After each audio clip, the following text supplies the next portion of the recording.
Bwagenze okuvaako eddiba nga bannayuganda okuva mu bitundu ebyenjawulo batandise dda okweyiwa mu lubiri lwa Ssaabasajja olw'Emmengo okwetaba mu nkuuka tobongoota okulaba omuzira mu bazira w'entanda ya Buganda ssaako n'okumalako omwaka nga basanyufu n'okuyingira omwaka omujja.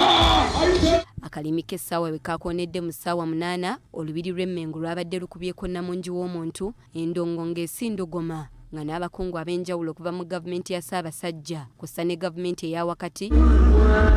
Katikkiro Charles Peter Mayiga ng'ali wamu n'abaana b'engoma nabo batuuse ku lubiri wakati mu mizira era oluvannyuma n'alinnya Lubuga Dr. Agnes Nabaloga yatuuse mu kifo kino n'ayanirizibwa bulungi abantu ba Beene.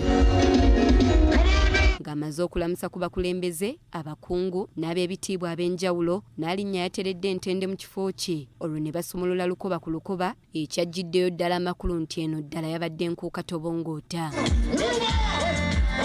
Mu bubaka Ssaabasajja Kabaka Ronald Mwenda Mutebi owookubiri bwe yatisse Nnaalinnya Lubuga yatenderezza obumu obweyongedde mu bantu naddala mu bavubuka n'abasaba okubunyweza.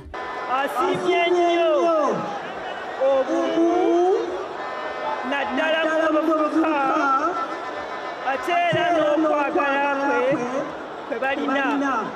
Omwaka guno omujja empologoma yayongedde okukkaatiriza ensonga y'obuwangwa n'ennono n'akubiriza abantu be okwongera okubinyweza okwongera okuggumiza ekitiibwa kya Buganda. Beene ayagala mubeere banywevu bulijjo naddala ku nsonga z'obuwangwa n'ennono nga mukuuma ekitiibwa kya Buganda n'omwoyo gwa Buganda ogutafa.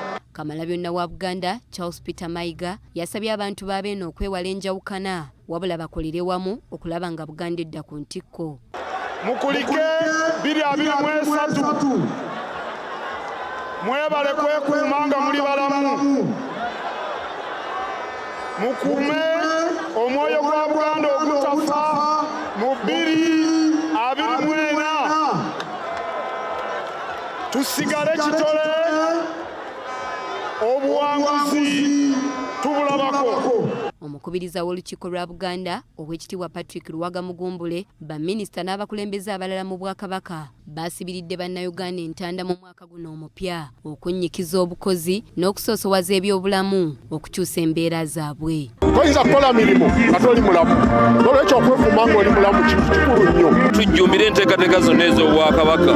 Omwaka guno weekuumire ku BBS Telefayina, weekuumire ku CBS, weekuumire ku nteekateeka ez'oluwalo, enteekateeka zonna ezikolebwa mu Bwakabaka omuli Mwanyi Terimba.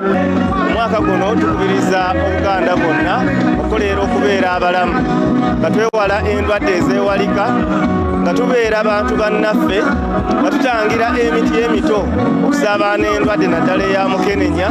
Njagala okwebaza ennyo Ssaabasajja Kabaka olw'enteekateeka zino ezivaamu ebibala eri abantu be ezitula abantu be mu byenfuna ezitula abantu be mu buvunaanyizibwa mu kitiibwa n'enkulaakulana ey'enjawulo. Abakulembeze mu gavumenti eya wakati nabo ku mukolo guno tebaalutumidde mwana era baliko obubaka bwe baasibiridde bannayuganda.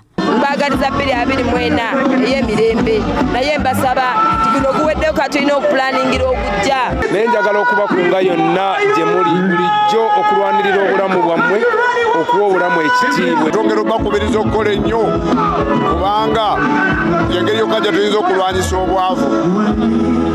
Mu Nkuuka omuzira mu bazira w'omwaka mwalangiribwa ne ku luno Kiberu Kizitokamya ow'Ekabula nga y'omuzira mu bazira 2023 yayanjuddwa eri Nnaalinnya n'Obuganda era n'akwasibwa ebirabo by'okuli ekyapa ky'ettaka ceke ya bukadde 5 bodaboda kw'ossa n'abalala.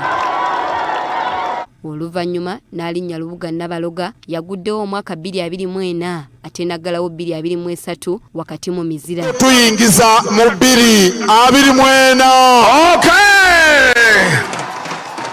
Wanandongo Ssemadongo yasumuluddwa abayimbi ab'enjawulo ne basanyusa abantu ba Ssaabasajja wamu obutabaganya ku bongoota. Doreen Nakajiri, BBS Telefayina, Gambuuze. Wow, happy new year.